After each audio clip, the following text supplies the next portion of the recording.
နဝမမြောက်ရှေးအောင်ပြည်စီကနှစ်ပေါင်း9000ကျော်တွေကတည်ရှိခဲ့တာဖြစ်ပေမဲ့အခုလီယိုဖုန်းပိတ်မိနေတဲ့အထူးချက်နယ်ကိုတော့ဘယ်သူမှမဖွင့်နိုင်ခဲ့ပါဘူး။ကျူရှင်းဟာသူမရဲ့ခန္ဓာကိုယ်တစ်ခုလုံးတောင်းတင်းသွားသည်မဲ့ထိတ်လန့်စရာဖုန်းခေါ်သူမှုကိုလက်ခံရရှိပြီးတဲ့နောက်မှာတော့လက်ထက်ကစာရဲစာတွေအားလုံးလွတ်ကျသွားပါတယ်။ကျူရှင်းရဲ့လက်ရှိခံစားချက်ဟာအပြင်ကယာတီကိုနဲ့ထပ်တူကြနေသလိုပါပဲ။ကောင်းကင်နဲ့မြေပြင်ဟာနမိတ်မကောင်းတဲ့တိမ်မိုင်းတွေနဲ့ဖုံးလွှမ်းနေပြီးတော့မိုးချိန်းတန်တွေလည်းကြားနေရပါတယ်။သူမလီယိုဖုန်းရဲ့မိသားစုစီကိုသွားနေတော့မှာပဲ။ကောင်းကင်ကကျူရှင်းနဲ့အတူမျက်ရည်တွေသွန်းပြကြလာလို့မိုးတွေရွာချပါတော့တယ်။လီယိုဖုန်းရဲ့အမေကတကားဖွင့်ပြလိုက်တဲ့အခါမှာတော့သူမဟာအတော်ကြီးရဲ့ရင်ခွင်ထဲမှာဖတ်ပြီးငိုကြွေးပါတော့တယ်။သူ့ကိုတရားဝင်သိဆုံးပြီလို့မတတ်မှတ်သေးတာကြောင့်မလို့သူပြန်လာလိမ့်မယ်လို့ကျူရှင်းကယုံကြည်နေပါတယ်။ညတွေကုံဆုံးလို့နေရက်တွေရောက်လာပါတယ်။ယာတီတွေလီလီပြောင်းပြီးပန်းတွေပွင့်လိုက်ညှိုးလိုက်ဖြစ်နေကြတဲ့အချိန်မှာတော့လီယိုဖုန်းရဲ့မိသားစုဟာမမိုင်းတွေရှိနေပြီးတော့ထမင်းစပွဲကသူ့နေရာကိုအမြဲတမ်းအလိုထားတာပါ။ဒါတော့မှကျူရှင်းကတော့လေးလံတဲ့နှလုံးသားနဲ့သူပြန်လာမှာကိုယုံကြည်နေတဲ့ပါ။တစ်ဖက်မှာတော့လီယိုဖုန်းကလိုအပ်အခန်းထဲကနေရာပေါ်မှာရှိတဲ့နန်ဝင်းညင်သခင်ရဲ့အထူးနစ်စနစ်ကို3နှစ်အတွင်းတင်ယူရမှာဖြစ်ပါတယ်။အစားအသောက်နဲ့ရေကိုတော့ထောက်ပံ့ပေးထားပေမဲ့ဒါကသူ့အတွက်စိုးရိမ်စရာအသေးမွားလေးပါသူကတရားမှာကိုမကြောက်ပါဘူးသူကြောက်တာကစိန်ခေါ်မှုရဲ့အချိန်ကန့်သက်ချက်ပါအကယ်၍3လကြာလို့မှလေ့ကျင့်ရင်ခွင့်တွေကမထွက်နိုင်ရင်စိန်ခေါ်မှုကြာရှုံးတယ်လို့သတ်မှတ်ပြီးတော့သူထိသုံးပြီလို့ယူဆမှာဖြစ်ပါတယ်ဒါပေမဲ့သူ့ရဲ့တောင်းကတော့ဒီမှာ3နှစ်နေဖို့ဖြစ်နေပါတယ်လီယိုဖုန်းကသူ့ရဲ့ဒေသုံးမှုတဲ့ကိုမိဘတွေဘယ်လိုလက်ခံမလဲသူတို့အတွက်ဘလောက်ခက်ခဲဖြစ်မလဲဆိုတာကိုတကယ်ပဲထိတ်လန့်နေပါတယ်အရေးကြီးဆုံးကတော့လီယောင်ကဒီအခွင့်အရေးကိုအသုံးချပြီးသူ့မိသားစုကိုကလေးကြားချင်မှာကိုသူစိုးရိမ်နေတာပါအဆိုးဆုံးကတော့သူတို့နှစ်ယောက်အချစ်သူတွေဖြစ်ကြတာပဲရှိသေးတယ်ကျိုးရှင်းရဲ့တမျှမှုကိုသူမတွေးရအောင်ဖြစ်နေတာပါဒီအတွေ့အကြုံနဲ့ထပ်တလဲလဲကြာရှုံးနေတဲ့ကြိုးစားမှုတွေကသူ့ရဲ့စိတ်ကြမ်းမာရေးကိုတိုက်စားနေပါတယ်9ကီလိုဂရမ်လောက်တိုက်ခိုက်နိုင်သောရှိတဲ့နန်ဝင်းညင်စွမ်းရည်တော့ flying blade 14ချောင်းတောင်မှမလုံလောက်သေးပါဘူးသူကနေရန်ကိုလက်သီးနဲ့ထိုးလိုက်တဲ့အခါမှာတော့သွေးတွေထွက်လာပြီးတစ်နှစ်တောင်ကုန်သွားပြီဆိုတဲ့အချက်ကြောင့်စိတ်ပြက်လက်ပြက်အော်ဟင်းမိပါတယ်သူဘလောက်ပဲကြိုးစားပါစေအခြေအနေကတနည်းတက်တနေ့ပိုဆိုးလာပုံရပါတယ်သူ့ရဲ့နန်ဝင်းညင်ဓာတ်တွေကမလုံလောက်သေးတာကြောင့်မလို့သူကရုပ်သွစာနေနေကိုရန်တမ်းတိုက်ခိုက်ပါတော့တယ်တစ်ဖက်မှာတော့တနေ့တိကုံဆုံးသားပြီဖြစ်တာကြောင့်တိုင်းပညာခံမကလီယိုဖုန်းတေဆုံးကြောင်းဒီပြချက်ထုတ်ပြန်လိုက်ပါတယ်လူတိုင်းကသူ့ရဲ့တေဆုံးမှုဟာလှုပ်ဝက်ချက်တကူအဖြစ်ကြရင်ခဲ့ပြီးတော့နိုင်ရောင်မလုပ်ပေးနိုင်တာကိုစိတ်မကောင်းဖြစ်နေကြပါတယ်တရင်ရဲ့ရိုက်ခိုက်မှုကမျှော်လင့်ထားလို့ပါပဲအသက်20ရွယ်မှာတဲ့လီယိုဖုန်းတေဆုံးကြောင်းကြီးညာခံရတဲ့အတွက်ကြောင့်မလို့သူ့ကိုချီကျူးခဲ့ကြတဲ့သူတွေအားလုံးစိတ်ထိခိုက်ကုန်ကြပါတယ်သူ့ရဲ့ပြန်ပြအချို့တောင်မှသူ့ကိုကိုယ်တိုင်မနေလိုက်ရတဲ့အတွက်စိတ်မသက်သာဖြစ်နေကြပါတယ်ကျိုးရှင်းနဲ့လီယိုဖုန်းမိသားစုရဲ့ဝန်နဲ့ပူဆွေးမှုတွေနဲ့စန့်ကျင်ပန်းအနေနဲ့လီယောင်နဲ့မိသားစုကတော့အပျော်ကြီးကိုပြောနေကြပါတယ်ပန်နီနာက YNE ပလင်းကိုဖွင့်ပြီးလီယိုဖုန်းတေဆုံးမှုကိုကွန်ပျူတာဖန်ခွက်တွေကိုစိတ်ကြောနေပါတယ်လီယိုဖုန်းတည်သွားပေမဲ့သူ့စိတ်မျိုးတွေရှိနေသေးပြီးလီယိုဖုန်းမရှိတော့တာကြောင့်သူတို့ကိုနှိမ့်ဆက်ဖို့နီလန်ပေါင်းစုံရှိနေပါတယ်ပန်နီနာကလီယိုဖုန်းရဲ့မိသားစုကိုအယုံမှဆုံးနီးနဲ့နှိမ့်ဆက်ချင်နေတာပါသူတို့ကိုငရေကြောက်တဲ့ပြပြတိုးမို့ပြီးနေ့တိုင်းမျောလင်းချက်မဲမှုနဲ့နာကျင်မှုတွေကြားမှာနှိမ့်ဆက်ပြီးမှနောက်ဆုံးမှသူတို့ရဲ့အသက်ကိုနှုတ်ယူဖို့ကြံစည်နေပါတယ်သူတို့နှစ်ယောက်ဟာလူတချို့ကိုပတ်စံပေးပြီးလီယိုဖုန်းရဲ့မိဘတွေကိုတမင်တကာတိုက်ခိုက်ခိုင်းပါတယ်လီယိုဖုန်းရဲ့ညီပြည်သူရှိုးဟာဒေါသထွက်ပေမဲ့လီယောင်နဲ့သူစင်းကိုတားထီဖို့အင်အားမရှိပါဘူး။သူကနေရန်ကိုလက်သီးနဲ့ထိုးပြီးသူ့ရဲ့ဒေါသကိုဖြစ်ပြောင်းနေရပါတယ်။လက်ရှိမှာသူလုံးနိုင်တာကတော့သူ့အကိုချန်ထားခဲ့တဲ့များပြားလာတဲ့ချမ်းသာကြွယ်ဝမှုတွေကိုတော့ပြီးဗန်ဝိုင်းရဲ့ရှေ့ယာတွေကိုဝယ်ယူကမိသားစုကိုထောင်ချဖို့လုံခြုံရေးတိုးမြင့်တာပဲရှိပါတယ်။ဒါကလီယောင်ကိုပို့ပြီးဒေါသထွက်စေပါတယ်။တနေ့နဲ့3လအကြာမှာတော့လီယိုဖုန်းကနေရန်ကိုဖျက်ဆီးမဲ့နုနယ်ပြီးစမ်းကျဲတဲ့နီလန်ကိုရှာဖွေတွေ့ရှိကနဝမမြောက်ရှီအောင်ပြည်စီကိုအောင်နိုင်သွားပါတယ်။သူကသူ့ရဲ့နံဝင်းကျစွဲရင်ကိုထပ်ထူကြအောင်လှုံ့ဆော်လိုက်ပြီးနေရန်ကိုခွဲထုတ်ဖို့လိုအပ်တဲ့16ကြောင်မြောက် flying blade ကိုဖန်တီးနိုင်ခဲ့ပါတယ်။သူဟာတေထုံချင်းစမ်းသပ်မှုကိုအောင်မြင်စွာဖျက်ချော်နိုင်ခဲ့ကြောင်းကြေညာချက်ကိုကြားလိုက်ရပါတယ်။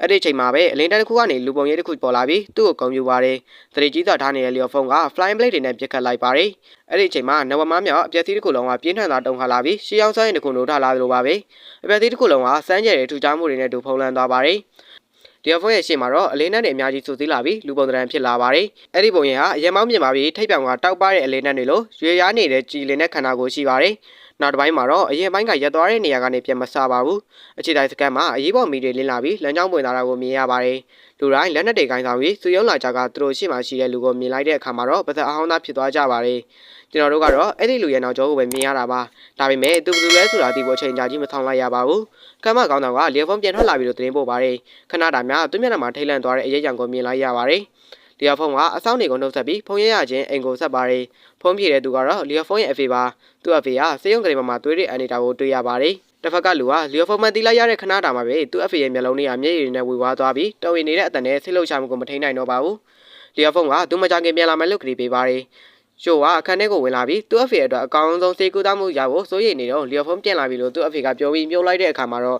ရှိုးကကင်ထားတဲ့ဖန်ကိုလွတ်ကြပြီးကွဲသွားပါတော့တယ်။ဒီနေရာမှာတော့ကျူးရှိရဲ့တစ္ဆာရှိမှုနဲ့တိခတ်မှုကိုတော့ကြည့်ကြရမှာပါ။တနေ့ကျော်ကြာသွားတာတော့မှသူမလီယိုဖုန်းရဲ့ဓာတ်ပုံနဲ့ကော်ပီကွက်တွေနဲ့အတူစပွဲမှာထိုင်နေသေးပါ။သူမကလီယိုဖုန်းအကြောင်းအိမ်မက်ရောင်နေတော့သူကဖုန်းမုန်းနေလို့ပြောက်ကွယ်သွားတဲ့အခါသူမမျောလင်းချက်မဲ့သောမျက်နှာကိုလက်နဲ့အုပ်ပြီးငိုနေတော့ဖုန်းမိလာပါတယ်။ ခေါ်သူရဲ့အိုင်ဒီကိုကြည့်လိုက်တဲ့အခါမှာတော့မျိုးလုံးတွေကဝမ်းနေမှုတွေကမျောလင်းချက်တွေဖြစ်ပြောင်းလဲသွားပါတယ်သူမှဖုန်းကိုချက်ချင်းဖြေလိုက်ပါတယ်လျော်ဖုန်းပြန်လာတဲ့တဲ့ရင်ကလီအောင်စီကိုလည်းရောက်သွားပါတယ်လျော်ဖုန်းပြန်လာရင်သူတို့နှစ်ယောက်လုံးကိုကလေးသားချင်းမှာကိုသိနေတာကြောင့်မလို့ဗန်နီနာကစိုးရင်ထိတ်လန့်နေပါတော့တယ်ဗန်နီနာတယောက်တည်းမဟုတ်ပဲလီအောင်ကလည်းသူ့လက်တွေတုံရင်လို့ဝိုင်းခွက်ကိုတော့မကင်နိုင်တော့ပါဘူးခမ်းမကောင်းတဲ့ဟုံကလျော်ဖုန်းပြန်လာတဲ့တဲ့ရင်ကိုကြားတာနဲ့တိုက်လီရင်ကိုကိုယ်တိုင်မောင်းပြီးလျော်ဖုန်းကိုသွားတွေ့ပါတယ်ကဘာပေါ်မှာအင်အားအကြီးဆုံးဖြစ်တဲ့ဒီလိုကြီးဟာလူငယ်စစ်တီတော်တရားကိုဒီလောက်အထိအရေးတယူလောက်တာမျိုးတစ်ခါမှမရှိခဲ့ပါဘူးသူကဧည့်သည်တွေကိုကိုယ်တိုင်ကြိုဆိုလေးမရှိတဲ့အပြင်ကမှအခုလိုကိုယ်တိုင်လာကြိုတာဟုံအတွက်လီယိုဖုန်းကဘလောက်အရေးကြီးလဲဆိုတာကိုပြသနေတာပါလီယိုဖုန်းကနဝမမြောက်ရှီအောင်ပြည်စီမှာကြုံတွေ့ခဲ့ရတာတွေကိုဟုံနဲ့အချင်းချင်းဆွေးနေပါတယ်ဟုံကတခြားသူတွေကိုပြင်ထုတ်ခိုင်းလိုက်ပါတယ်လီယိုဖုန်းကတော့သုံးတစ်ခုကြောင့်အချက်လက်အားလုံးကိုဟုံကိုမပြောပြဖို့ဆုံးဖြတ်လိုက်ပါတယ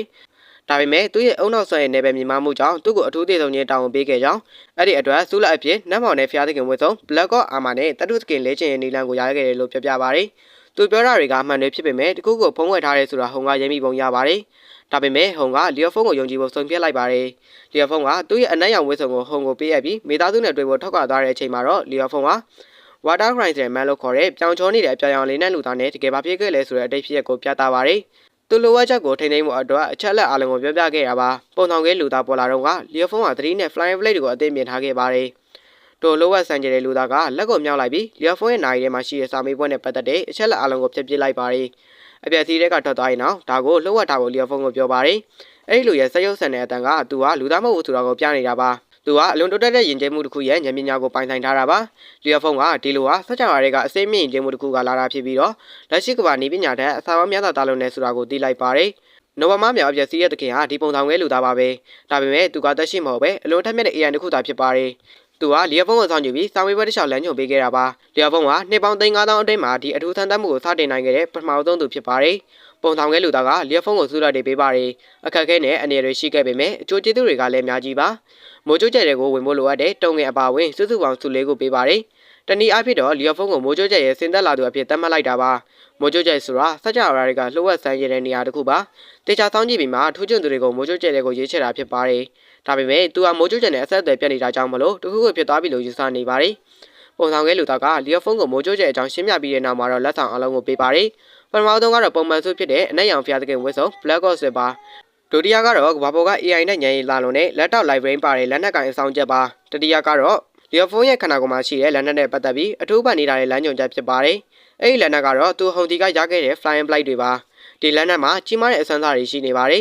သူကပုံဆောင်ကလေးလူသားတီကနေအဲ့ဒီလက်နက်ကိုအသုံးပြုနေလမ်းညွှန်ကိုရရှိပါတယ်လီယိုဖုန်းကဒီအချက်လက်တွေကိုနားထောင်ပြီးကြောင်တောင်ဖြစ်နေပါတယ်ပုံဆောင်ကလေးလူသားရဲ့စကားတွေကသူ့ကိုတုံလုံးစေပါတယ်ဒါပေမဲ့လီယိုဖုန်းကမိုးကြွကြွရဲ့အနွယ်တော်ဖြစ်လာတာကြောင့်မလို့ဒီအကြောင်းတွေကိုကြားပိုင်ခွင့်ရှိပါတယ်သူကလီယိုဖုန်းကိုစက်ကြဝဠာတွေကအင်အားကြီးသုံးသူတွေရဲ့အစင်တန်းတွေအကြောင်းဆက်ပြောပြပါတယ်။ကမ္ဘာပေါ်ကစစ်နဲ့ဖျားတွေကစက်ကြဝဠာနဲ့ရှင်အလုံးတင်အစင်လောက်ပဲရှိပြီးတော့အင်မတန်အားနည်းတဲ့သတ္တဝါတွေပါ။နောက်တစ်စင်ကတော့အစင်တက်ကနေ9အထိရှိတဲ့ကျဲခီးတဲ့အစင်မှာခမ်းမကောင်းသောဟိုကအစင်ကြောက်ခီးတဲ့ဖြစ်ပါတယ်။လီယိုဖုန်းကလည်းကျဲခီးတဲ့ဖြစ်လာနိုင်တဲ့အလားအလာရှိပါတယ်။ကျဲခီးတဲ့ပြီးရင်တော့ကျဲအစင်နဲ့အဲ့ဒီအထက်မှာတော့တကယ်အစင်မှန်ဖြစ်တဲ့စက်ကြဝဠာအစင် Universe level ရှိပါတယ်။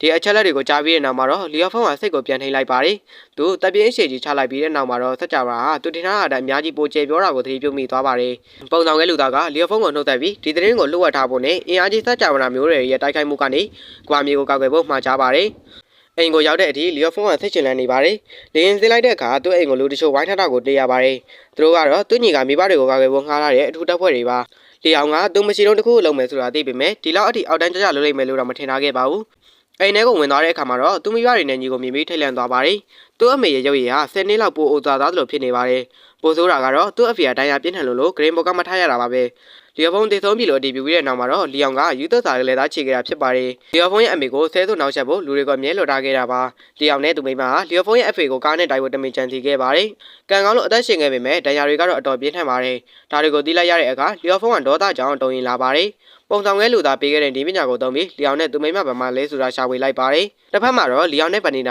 ထွက်ပြေးဖို့အကြံထုံနေကြပါတယ်။လီယိုဖုန်းမလာခင်3နိုင်ပဲလို့တော့ပေမဲ့သူတို့ရဲ့ကိုပိုင်လေရင်ကရောက်မလာသေးပါဘူး။လီအောင်ကအစီအစဉ်ပြောင်းပြီးကိုပိုင်လေနဲ့သွားတာမလုံးကြုံဘူးလို့ယူဆပါတယ်။ဗနီနာကသဘောမတူပဲသူတို့ငင်းခုန်နေကြပါတယ်။လီယိုဖုန်းမှာအခြေတိုက်စကန်မျိုးထဲမှာတိုက်ခိုက်ပြီးဖျက်ဆီးမဲ့သူမဟုတ်ဘူးလို့လီအောင်ကယုံကြည်နေပါတယ်။ဒါပေမဲ့2စက္ကန့်အတွင်းမှာပဲလီယိုဖုန်းကမှားတဲ့ဆိုတာတက်တည်ပြလိုက်ပါတယ်။သူကအမှန်တွေကိုခွဲပြီးအခန်းထဲကိုဝင်လာကဗနီနာရဲ့ခေါင်းကိုတိုက်ရိုက်အိုဒီတိုက်ခိုက်ပါတယ်။လီအောင်ကကြားကနေကောက်ွယ်ပြီး Flying Blade ကိုခုခံလိုက်ပါတယ်အရာအလုံးကစက္ကန့်ပိုင်းတွင်ဖြစ်ပျက်သွားတာပါလီယာဖုန်းကသူ့ရဲ့ဝစ်စုံကအသက်သွင်းပြီးလီယောင်တို့သတိမောင်တွေကပြန်ရှင်းဖို့ပြင်ဆင်လိုက်ပါတယ်နှစ်ယောက်နဲ့တယောက်ဆိုပေမဲ့လီယာဖုန်းကသူတို့နှစ်ယောက်လုံးကိုအသာလေးရှင်းနိုင်ပါတယ်ပုံဆောင်ငယ်လူသားနဲ့တွေ့ပြီးတဲ့နောက်မှာတော့လီယာဖုန်းရဲ့ Flying Blade ထင်ကြမှုကအရင်ကတည်းကပိုကောင်းလာပါတယ်သူကလီယောင်နဲ့ပန်နီနာကိုနေရာနေစီလွန်းထွက်တောင်းတိုက်ခိုက်လိုက်ပါတယ်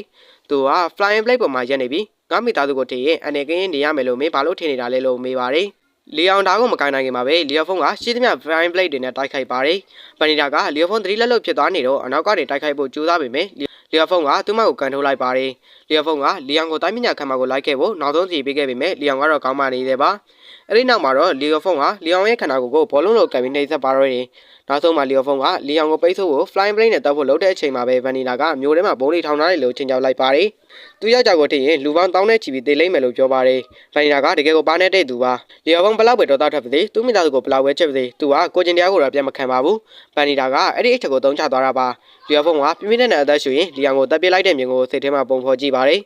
နောက်ဆုံးမှာလီယောဖုန်းလက်ချော့လိုက်တဲ့အချိန်မှာပဲစစ်တရေမှုကျူရောက်လာပါတယ်လူတိုင်းကတရက်ကိုတရက်လက်ညှိုးတို့အပြစ်တင်ကြရပေမဲ့စစ်တရေမှုကျူကတရားစီရင်မှုမရှိဘဲလို့တတ်တာပြစ်မှုဖြစ်တာကြောင့်လီယောဖုန်းကိုလီယောင်ကိုလှုပ်ပေးဖို့အမိန့်ပေးပါတယ်လီယောဖုန်းကလီယောင်ရဲ့အပြစ်တွေကိုတိုင်တန်းတဲ့အခါမှာတော့စစ်တရေမှုကတက်တဲ့စူဆောင်းကိုပြောပြီးထွက်သွားပါတယ်အချိန်မပြုံးပဲလီယောဖုန်းကသူ့ညစ်ကိုလုံခြုံရေးတပ်ဖွဲ့စီကကူညီတောင်းခိုင်းပါတယ်လုံခြုံရေးအချင်းစီမှာလုံနေတဲ့အိုဝင်နဲ့တွေ့ပြီးလီယောင်ကိုဖမ်းဖို့တသက်ရှာပါတယ်ကံကောင်းစာနဲ့လီယောဖုန်းရဲ့မိဘတွေကိုနှောက်ယှက်တိုက်ခိုက်နေတဲ့ဗီဒီယိုမှတ်တမ်းတွေကိုတွေ့ရှိသွားပါတယ်လီယောင်ရဲ့အဓိကရည်ရွယ်ချက်ကသူတို့ကိုရေချေစိတ်တရရအောင်လုပ်ဖို့ပါလီယောဖုန်းကဒေါသထွက်နေပေမဲ့လက်သီးနဲ့တိုက်ခိုက်တာတဲ့တရားရုံးကသာဖြည့်ပြမှန်းသိပါတယ်လီယောင်နဲ့ပန်နီနာတို့ကိစ္စပြီးသွားတဲ့အခါမှာတော့လီယောဖုန်းကပုံဆောင်ခဲလူသားကိုပေးထားတဲ့ကတိအတိုင်းကဘာမြေကိုစက်ကြောင်ရာမျိုးနဲ့စုတွေရန်ကနေကောက်ခဲ့ဖို့အာရုံစိုက်ပါတယ်သူက Flying Blade စက်ကြောင်ကြောင်ကိုထိန်းချုပ်နိုင်ပြီဖြစ်တာကြောင့်မလို့စစ်နဲ့ပြားစင်ကိုကြော်လွန်ဖို့လဲကြိုးစားနေပါတယ်နောက်ဆုံးအရေးကြီးဆုံးတာဝန်အနေနဲ့ကျွတ်ချစ်နဲ့သွားတွေ့ပါတယ်သူတို့ညဖတ်ထားကြပြီးလီယောဖုန်းကပြန်လာဖို့ကြားသားတဲ့အတွက်တောင်းပန်ပါတယ်ကျွတ်ချစ်ကလီယောဖုန်းရဲ့ရင်ထဲမှာမြုပ်နှံလာတဲ့လိုဝက်ချက်တွေရှိနေမှာကိုစိုးရိမ်နေပါတယ်သူမှပြောတာမှန်ပေမဲ့လီယောဖုန်းကဘာမှမတတ်နိုင်ပါဘူးနောက်ပိုင်းမှာတော့လီယောဖုန်းကအထူးစစ်တရေမှုရာတို့ကိုတွန်းပြင်းခံရပြီးစစ်နဲ့ပြားစင်ကိုကြော်လွန်သွားတာကိုတွေ့ရပါတယ်လီယောဖုန်းက energy ရဲ့တာဝန်ကိုလက်ခံဖို့အသင်းဖြစ်နေပေမဲ့သူအဲ့ဒီအတွက်ရေချင်းပြင်းမိရလားလို့တန်တရားရှိနေပါတယ်ဒါပေမဲ့အန်နီယာကသူ့ကိုသိလို့ရှာသေးပြီးအထက်လူကြီးတွေကလည်းဒါကိုတီထားတာကြောင့်မလို့သူကဒီအလုံးနဲ့တင်းတော်တယ်လို့ယူဆကြပါတယ်လီယောင်နဲ့ဗန်နီနာတို့တည်တံပေးခံရပွဲရှိရဲဆိုတာသိလိုက်ရလို့လီယောဖုန်းဝမ်းသာနေပါတယ်လီယောင်နဲ့ဗန်နီနာတို့ကလက်ထိတ်ကက်ကန်ထားပြီးတိုက်ခိုက်သမားတွေဝိုင်းထားတဲ့လေပေါ်မှာရှိနေပေမဲ့ထွက်ပြေးဖို့အကြံထုတ်နေကြတော့မှလီယောင်ကစကားပြောပြီးသူတို့ရဲ့အာရုံကိုလွှဲကလေကိုပြန်ပေးဆွဲပါတယ်သူတို့ရဲ့လက်နက်ကတိုက်ခိုက်သမားတွေနဲ့လေကိုနှစ်ပိုင်းပိုင်းပစ်လိုက်ပါတယ်သူတို့နှစ်ယောက်တန်ရာတစ်ချက်မှမရပဲမြေပြင်ကိုဆင်းသက်နိုင်ခဲ့ပါတယ်လုံခြုံရေးဖြူကသူတို့ကိုဝိုင်းထားပေမဲ့သူတို့ကတိုက်ခိုက်ရေးမှာအရန်တော်နေတာကြောင့်မလို့အာရင်ဖြစ်တယ်မို့ခေါ်ရပါတယ်လီယောဖုန်းအနေနဲ့ပြန်ပြအသစ်ရှာကြမလို့တော့ပုံပါပဲဘာလို့လဲဆိုတော့လီယောင်တို့ကလုံခြုံရေးတပ်ဖွဲ့တစ်ခုလုံးကိုအပြည့်ရှင်းလိုက်လို့ပါလီယောဖုန်းကသူတို့ဟာဥရောပကအေးရအေလေဂျန်ဌာနချုပ်ကိုတွားပြီးအကာအကွယ်ယူဖို့ကြိုးစားနေမှန်းသိလိုက်ပါတယ်သူကလီယောင်ကိုဖမ်းဖို့တပ်တွေတွေကိုတင်သွင်းပါတယ်လီယောင်တို့လေစိတ်ကိုဆင်းသင်းချင်းမှာပဲလူချင်းမင်းရေးဆိုင်နေတွေ့ပါတယ်သူကသူတို့ရဲ့လေရင်ကိုစက်ကုတ်လိုပဲလက်နဲ့ချီမွားပစ်လိုက်ပါတယ်သူကဖမ်းခံမလားဒါမှမဟုတ်အသေးခံမလားဆိုရွေးချယ်ခိုင်းပါတယ်စီနီယာရန်ဟိုင်ကစစ်နဲ့ပြန်နန်းတော်ရဲ့အမေအရာသူတို့ကဘယ်သူမှမကူညီရဘူးလို့ပြောပြီးမနက်ဖြန်မှာတရားစီရင်မယ်လို့ပြောပါတယ်လီယောဖုန်းကဒီလူရုံမှာမတင်နီးမောင်နှံကိုအပြည့်ရှင်းနိုင်မလားဒါမှမဟုတ်သူတို့ထပ်ပြေးထွက်ပြေးဦးမလားဆိုတာနောက်ထပ်အပိုင်းတွေမှာဆက်လက်ကြည့်ရှုရမှာပဲဖြစ်ပါတယ်